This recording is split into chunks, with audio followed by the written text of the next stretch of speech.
کہتے ہیں کسی علاقے کا بادشاہ بڑا شفیق نہایت مہربان خدا ترس آدمی تھا۔ رعایا کو اس سے بڑی محبت تھی کہ وہ ہمارے بارے میں بڑا سوچتا ہے۔ دور دراز ایک گاؤں میں کسان کے دل میں یہ خیال آیا کہ کیوں نہ اپنے بادشاہ کی زیارت کروں۔ اس نے اپنی بیوی سے مشاورت کی کہ میں بادشاہ سے ملنا چاہتا ہوں۔ اس نے کہا ضرور جاؤ۔ پھر خیال آیا کہ بادشاہ کو تحفہ کیا پیش کروں۔ بیوی سے مشورہ کرتا ہے تمہارے خیال میں بادشاہ کے شایان شان ہم تو کچھ نہیں دے سکتے، لیکن کوئی منفرد چیز تو دوں۔ تو بیوی کہنے لگی ایسا کرو، ہمارے گاؤں کے قریب سے جو چشمہ گزرتا ہے اس کا پانی انتہائی میٹھا اور ٹھنڈا ہے، تم بادشاہ کے لیے وہ لے جاؤ۔ مجھے نہیں لگتا کہ اور کسی علاقے میں اتنا میٹھا اور ٹھنڈا پانی کا چشمہ موجود ہے۔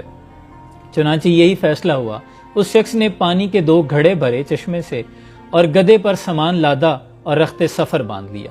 کچھ دنوں کی مسافت کے بعد جب وہ بادشاہ کے حضور پیش ہوا، اجازت طلب کی، اسے اجازت ملی تو بادشاہ کے حضور اپنے تحفے پیش کر کے کہتا ہے بادشاہ سلامت، یہ میرے علاقے کے چشمے کا پانی ہے جو انتہائی فرحت بخش، ٹھنڈا اور میٹھا ہے۔ بادشاہ سلامت نے تحفہ قبول کیا اور اپنے وزیر کی جانب اشارہ کیا۔ وزیر نے حکم کے مطابق جب گھڑے پہ سے ڈھکن اٹھایا تو چونکہ پانی کچھ دن گھڑے میں بند رہا تو اس میں سے ہلکی سی بدبو آنے لگ چکی تھی۔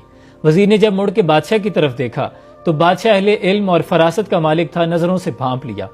اس نے وزیر کو اشارے سے چپ رہنے کا کہا اور خود بآواز بلند کہنے لگا مجھے اس کسان کا تحفہ بے حد پسند آیا۔ ساتھ ہی خزانچی کو کہا کہ اس کے گھڑوں کو اشرفیوں سے بھر دے۔ جب وہ کسان چل دیا تو بعد میں بادشاہ نے وزیر سے کہا کہ اس کسان کے ساتھ جانا، اس کے پانی کو گرا دو اور اس کو وہاں سے گزارنا جہاں سے ہم پانی پیتے ہیں، یعنی ہمارے گاؤں کے قریب جو چشمے ہیں اسے وہاں سے گزارنا۔ جب وہ کسان وہاں سے گزرا، پانی پیا تو اسے اندازہ ہوا کہ یہاں کے چشمے کا پانی زیادہ ٹھنڈا، زیادہ میٹھا اور فرحت بخش تھا۔ پھر اسے احساس ہوا کہ اس کا تحفہ کتنا حقیر تھا، لیکن اس کے دل میں محبت اور عقیدت بادشاہ کی اور بھی بڑھ گئی کہ بادشاہ کتنا رحم دل انسان ہے۔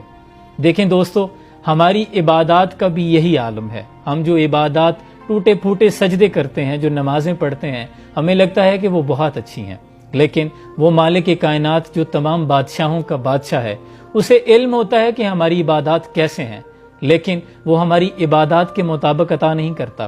وہ کرم اپنی شایان شان عطا کرتا ہے، اور ہم اپنی عبادات پہ جو تکبر کر رہے ہوتے ہیں، ہمیں علم بھی نہیں کہ اس کے گھر میں اتنے فرشتے ہیں کہ عبادات کی اس کو ضرورت ہی نہیں۔ وہ تو ہمارے دل میں جو خلوص ہے اس کو دیکھتا ہے کہ نیکی خالص کتنی ہے۔ اس لیے عبادات میں خلوص پیدا کیجیے اور اپنے رب کی طرف رجوع کیجیے، وہ بہت کریم ہے، بڑا بے نیاز ہے۔ سلام۔